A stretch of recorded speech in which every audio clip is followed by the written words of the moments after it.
तर आज सकाळी सकाळी जे आहे फ्लिपकार्टचं एक पार्सल आलं होतं, तर मी रिद्धीसाठी जे आहे ते एक सिपर मागवलं होतं.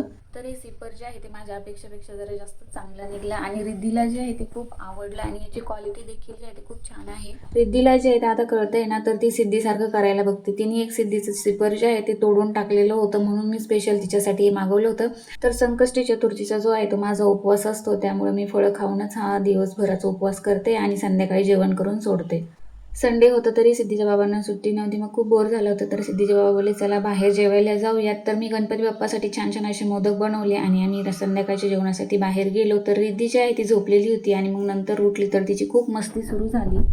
तर आम्ही जेवणा स्टार्टरमध्ये पनीर टिक्का मागवला होता आणि मेन कोर्सला व्हेज मराठा आणि डाळ तडका असं मागवलं होतं. तर खूप छान जेवण होतं. मग आईस्क्रीम खायला गेलो, तर उरणमध्ये जे आहे आम्हाला भरका देवीची आईस्क्रीम सगळ्यात जास्त आवडते. आईस्क्रीम खाऊन झाल्यावर तिथे जवळच टिपटॉप सुपर मार्केट आहे, मग आम्ही तिथे थोड्याफार वस्तू घेतल्या आणि घरी यायला निघालो. तर असा होता माझा आजचा दिवस. कसा वाटला कमेंट करून नक्कीच सांगा. व्हिडिओ आवडला असतो तर लाईक करा. बाय.